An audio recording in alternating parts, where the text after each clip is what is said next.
Namaskar. Welcome to another episode of Editorial. Prashant Kishore meets the Gandhis. That's the topic trending today.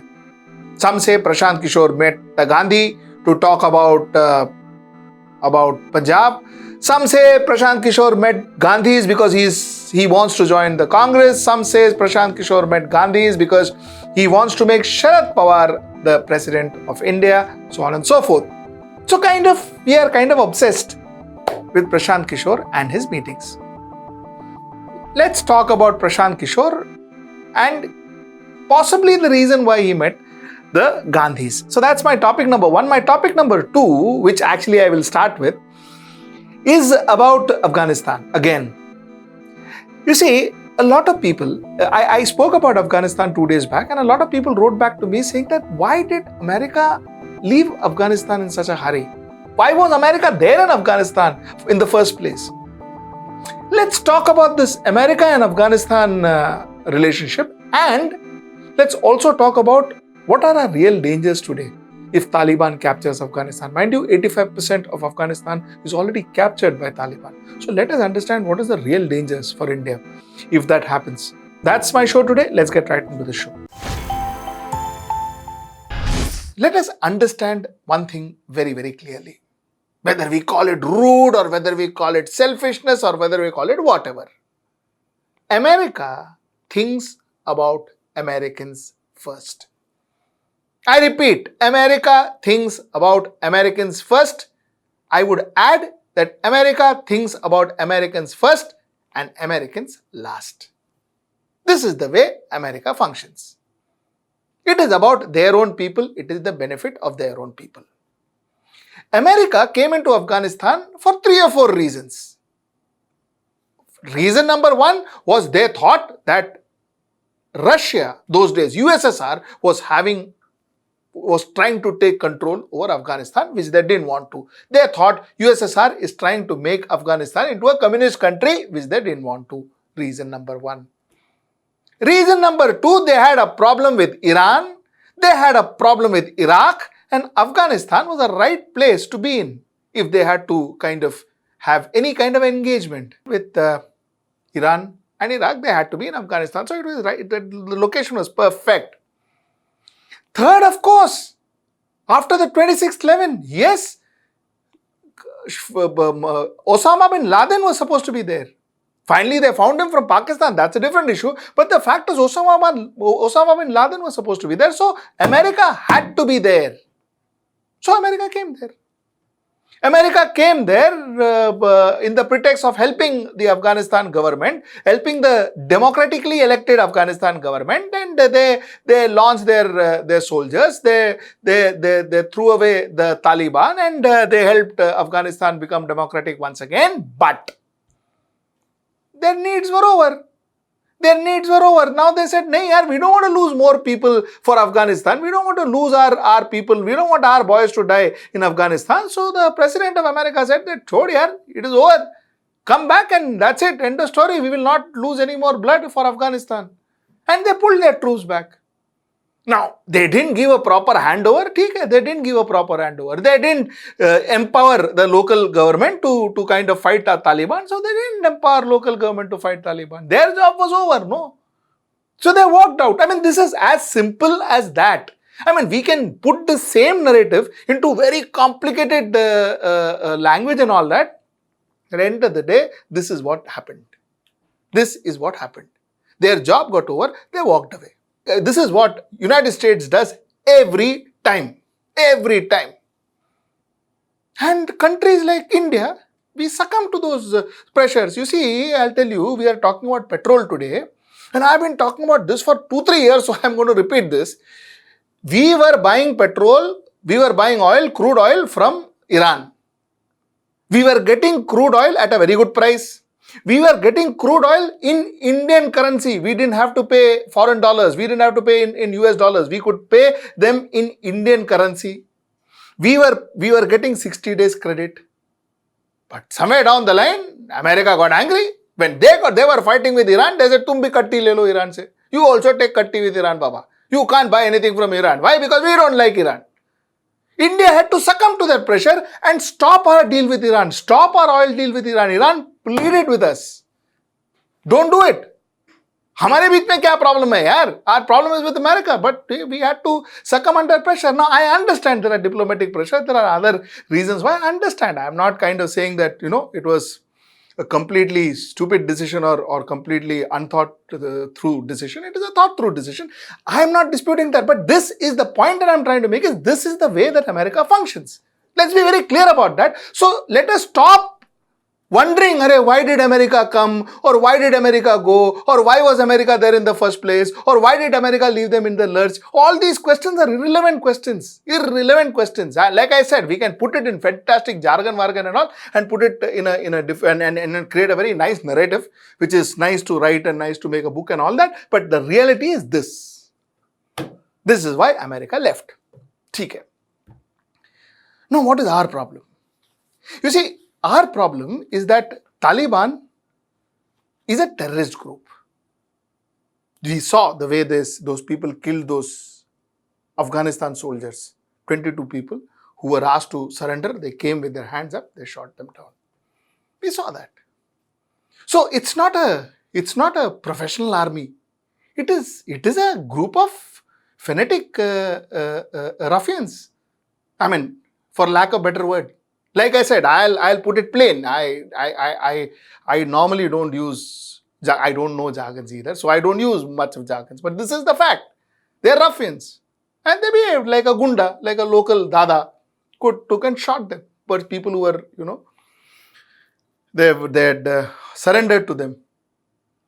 Now, we are in a very precarious situation. We are in a very, like I said in my last editorial, they are in a precarious, Afghanistan themselves are in a precarious situation, so are we. You see, because Afghanistan has a fairly decent, steady relationship with Pakistan. Afghanistan is now developing a very close relationship with China. China too will definitely want to entertain Afghanistan, the Taliban. I'm not talking about Afghanistan. Afghanistan was a country where we were also very friendly with. I'm talking about Taliban. I'm not talking about the people of Afghanistan. I'm talking about the Taliban rulers, not government and all, rulers of Afghanistan. I'm talking about them. So they are quite, they've called China their best friend, and they said that China is going to help them resurrect their country and all that. So China is there and Pakistan is there. Now, mind you, these are the two countries that we are not very comfortable with. And these are the two countries that are going to now dominate, to a certain extent control, to a certain extent have a lot of say in our neighborhood, that is Afghanistan.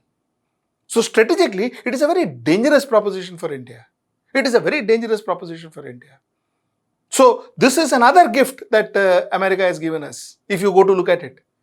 Because this Afghanistan, this Taliban entry into Afghanistan has got, like I said, has got a lot to do with America.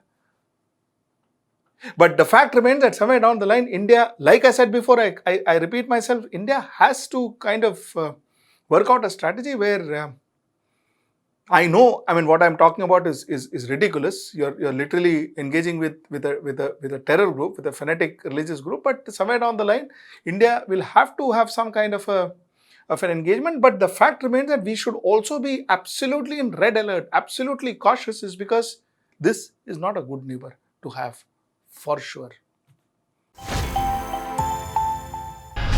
So, Prashant Kishore is trending once again. I like this because a week or two back, he was trending because he met Sharad Pawar. Now he's trending because he met Gandhi. So every time he meets somebody, he trends. And you know what's funny? What's also interesting, sorry, not funny. What's interesting is that the fact is he's meeting a lot of people. He's meeting a lot of people. Now, when he met Sharad Pawar, the entire strategy, entire talk was, he's knitting a united opposition. That was the talk. But then what was the problem? The problem was, in that united opposition, is Congress going to be part of it? Was a question mark. So the whole world said that if Congress is not part of it, then ये united opposition का point नहीं है, which is actually correct. Then the conversation was, he himself said that, I don't want to build any third or a fourth front. I want to build a united opposition, which includes every party. Every party which is not part of NDA should be part of the united opposition. This is what he said. Now, one wondered as to where is Prashant Kishore aiming? What exactly he is trying to do? Knitting a united opposition? Pawar can do it much better than Prashant Kishore. Let us face facts. Pawar can do it 1,000 times better than Prashant Kishore, because lot more parties may hear and listen to what Pawar says much more than Prashant Kishore. Not that I am disputing the fact that Prashant Kishore is any less popular. I am not disputing that fact, or any less influential. I am not disputing these facts. But the fact is, Pawar is much more than that. Achha, now the new narrative is that possibly Prashant Kishore is trying to make Mr. Pawar the president of India. So what he is trying to do is, he is trying to get the entire opposition together. He is trying to get the entire opposition together to make Mr. Pawar the president of India in 2022. Because the presidential election is due. And possibly Rajya Sabha, NDA may not have the kind of majority that it should to make it their president, especially after West Bengal, and possibly what could happen in Punjab and Uttar Pradesh. They may not have the majority. So this would be the first strike for the united opposition, if actually they could make Pawar the president. So that's one end of the story. That's what some media is talking about. Some media talks about the fact that, Prashant Kishore may want to join Congress. Want to join Congress party. Now, why would Prashant Kishore want to join Congress party? Prashant Kishore want to join Congress party because Congress, after Bharatiya Janata Party, is only national party. Prashant Kishore called himself a failed politician. That was his statement. I think when he spoke to NDTV, he said, I do not want to continue what I am doing and I have done enough. It is time for me to take a break and do something else in life. I want to quit this space. He was talking about his career as a political strategist. And he said that I am a failed politician. I have to go back and see what I have to do. Now, he called himself a failed politician because I'm sure he is a strategist. So he also realized he joined the wrong parties. He joined the wrong parties. He joined parties like JDU, which is a regional party. Or he was getting closer to TMC, which is again a regional party. There are certain politicians who cannot be regional politicians. The Shashi Tharoor cannot be a regional politician. Shashi Tharoor can only be big, only his career can bloom if he is into national politics. Jairam Ramesh cannot be a regional politician. Likewise, Prashant Kishore, by default, by nature, he cannot be a regional politician. He cannot have tremendous clout and a fantastic clout in Bihar. Though he comes from Bihar, he may not end up having that clout. He is not that kind of a on-ground politician who can end of the day, gather 25 to 35,000 people in his constituency. That's what politics is. That's what on-ground politics is, and that's how regional politics happens. If you can actually have the clout in the on ground. ये जो बुद्धिजीवी वगैरह है, these people who are intelligent and who are strategists and all, they normally thrive in the national politics. For instance, Mr. Manmohan Singh cannot be a regional politician. He cannot be a regional MLA of Punjab. It won't work. He's a strategist, national politician. He became the Prime Minister of India, national politician. So somewhere down the line, if you look at it, same difference. If you look at it, if you juxtapose that same thing to Prashant Kishore fits into national politics. So possibly when he said that I am not a good politician, is because he joined the wrong parties. He was associating himself with the wrong parties. Now he will bloom if he associates himself with Bharatiya Janata Party, or he would bloom if he associates himself with Indian National Congress. Bharatiya Janata Party to gaya. He will not be taken in. So Indian National Congress is an option. Possibly his only option. So yeah, I mean, if he is planning to join Congress, it's not a bad idea. But then what is in it for Congress? Actually speaking, Congress also benefits. You see in corporates, what happens is when a company is doing bad, when a company is not doing good, company is going into losses, products are not selling, market nahi ho raha hai. You know what the company does? The company hires a top CEO, a top strategist, and he places it. Not necessarily as a head of the company, it could be a CEO. There's a managing director, there's a chairman, but as a CEO is placed in that company. All of a sudden, the company gets revived because it's an outsider's perspective. Technically, logically, if you see, when an outsider comes, and especially an outsider with a lot of credibility and a lot of success under his belt, which Prashant Kishore currently has. When an outsider comes and suggests things, people in an organization takes him seriously, her seriously. So the chances are today, Congress, Congress, a leaderless party, if an outsider comes in and outsider starts kind of suggesting things, kind of restructuring the party, chances are everybody, including the G20, 21, 25 or whatever, all these people may want to listen to him, He may be able to restructure a party much better than people who are already in Congress. So yeah, if Congress actually is looking at a strategy and looking at somebody coming in and changing the look and feel and the leadership of the party, this gentleman is a fantastic choice. So yes, it benefits him, it benefits Congress. But if you ask me whether is that why he was there to meet the Gandhis and would he be joining the Congress, my opinion would be he won't be joining the Congress. I think he won't be joining the Congress because I don't think he wants to be a second fiddle. And I don't think that's his brand character at all. He's been here. You see, he's been seen as a person who has made parties win elections. Why would he want to join a Congress and be another worker under the Congress High Command? Why would he want to be? So I don't think that's happening either. So to conclude, I think Prashant Kishore is trying. He is experimenting. He is testing waters. He is meeting people. He himself doesn't have a clear aim in front of him. He himself is testing and trying to get the best possible options for him. He's trying his best possible options for him. He is meeting people and trying it out. So that's what he is doing. So giving every meeting of Prashant Kishore a meaning or an objective or a strategic definition and all, I think we are overdoing it. So Prashant Kishore is slightly confused and the media is more confused than what Prashant Kishore is. So this is what my take on Prashant Kishore's meeting is.